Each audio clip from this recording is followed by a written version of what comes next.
Hi there.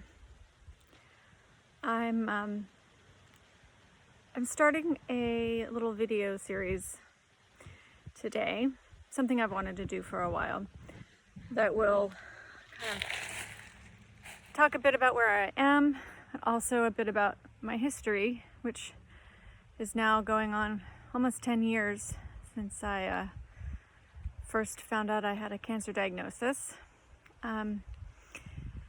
And the reason I'm doing this is both because I feel like I wanted to for a long time. I feel like it would be helpful and nourishing for myself, and I want to do nourishing things for myself. And it also maybe would be useful for other people. Some of the medical things I've done and am currently doing, and how I've worked with having a really young child through this all, and my relationship with my husband, and buying a new house, and moving across country, and COVID, and all of those things, and currently what I'm doing. I think that might be useful. I don't know. At least it'll be fun to do. So here I am. This is my home. I'm sitting in the middle of what's called our family circle. We're just designing it. More on that later, maybe. And I just had my first chemo yesterday of this new series. And earlier this week on Monday, I had some gamma knife radiation because I had some active disease in my brain. This was the fourth time I had gamma knife surgery. It's radiation. It's single dose, and it's not the kind of radiation you go in every day and get over and over. It's once, unless it comes back, which it did. So I've had it once every year since I first had my first brain metastases. So anyway, I'm jumping ahead. So I'm a bit full of treatments right now, to say the least. And Atlas and Frederick are off on a hike, giving me some alone time. Here's what I'm doing with it. So what I wanted to do was first let you know I'm doing well, and things are as they are, and I will tell you more about how they are. But mostly I want to focus on how this all started. Kind of in the sun, which is great for the screen, but not great for my face. There we go. So you see the scar I have on my face. That is from the car accident I had in August that is healing well. And they have said stay out of the sun or sunscreen on it until it's lacking any color. And since it still has some color and I don't have sunscreen on, now I get to stand in the shade. So let's see. All right. This all started in 2015. I just first started dating Frederick, who's now my husband. And I was having some pain. It was in the summer. I'm just telling you, we had just started dating because it was like 3 months before, so you know how early on this was. And I had some pain in my lower abdomen.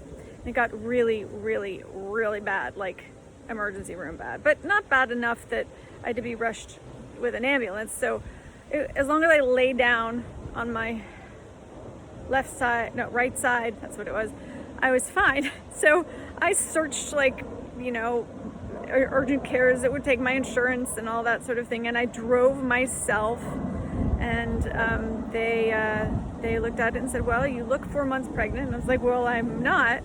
And they said, we think you should go to the emergency room. So I went by a local convenience store, got some water, got a plug for my phone, all this stuff while I'm in pain. I just remember all these details, and went to the emergency room. And they scanned me and said, oh, well, you've got an ovarian cyst that's twisted and you need surgery. And I was like, okay. And they said, we can either send you they said, do you need some pain meds? And I was like, well, it's really painful, but as long as I stay still, it doesn't hurt enough. I think I'll be fine. And the ER doctor said, if you tell us it hurts enough to have morphine, we can give you urgent surgery. If not, we have to send you home, and it could be weeks. And I was like, it hurts so bad. It did really hurt. As long as I didn't move, it didn't hurt, but it hurt so bad. So I stayed overnight. I had surgery at in the morning. The next morning, a doctor came in. It was a Saturday. I had called a friend to come be my advocate, which was amazing. Mohammed, he was awesome. I'm so grateful that he was there.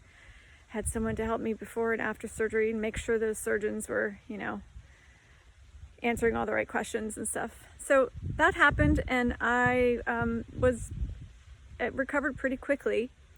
And about a week later, I went in to get the results from the scan, because they scan my whole abdomen and everything to see if it was I went in for the doctor, not to get the results from the scan, to have the doctor tell me I was cleared, and that I could have my stitches out or something like that I was cleared. And what I found out was that while they had done the scan on my whole abdomen, they sent away and looked at pieces of my fallopian tube, which they had to take out, the fallopian tube and and ovary.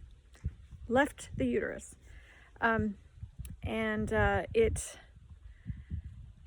turned out it had a very, very, very small malignant tumor in the fallopian tube that they had taken out.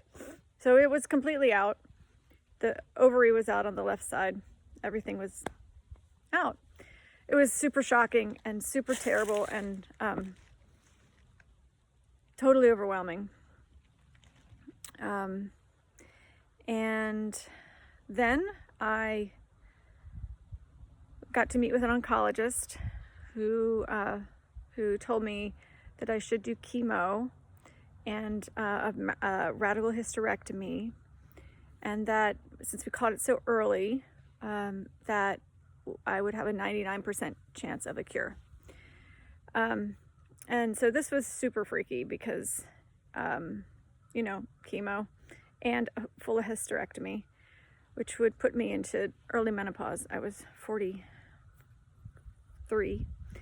I took a while to think about it. Quite a while. It was 6 weeks of recovery before I could even have sex again. Which I did. I waited, of course, with my early relationship. Still waiting, still trying to figure out what to do. I contacted all the naturopaths and acupuncturists and Qigong experts and Western and Eastern, all these different experts to try to figure out what to do. And they all pretty much said, hey, you're young, you're strong, you should go ahead and do this and just kick it out. Just get rid of it. And I finally decided to go ahead and do the chemo and do the surgery. Do the chemo and the surgery. And the day, so I called and told the doctor that I wanted to go ahead and do this. It had been about 8 weeks, I think, since I had had the surgery. And they said, okay, well, we need to get your insurance to approve the surgery. And I said, oh, okay. So it took them about 2 days. And before they called back on that day, I took a pregnancy test and found out I was pregnant with Atlas. So that totally rocked my world. And, being 43 and having one ovary and having just come out of surgery, and it felt bigger than any other pregnancy test I might take, even though I don't know, maybe not, maybe all pregnancy tests feel that big. So then there was the journey of trying to figure out if I could have this child and what it would take.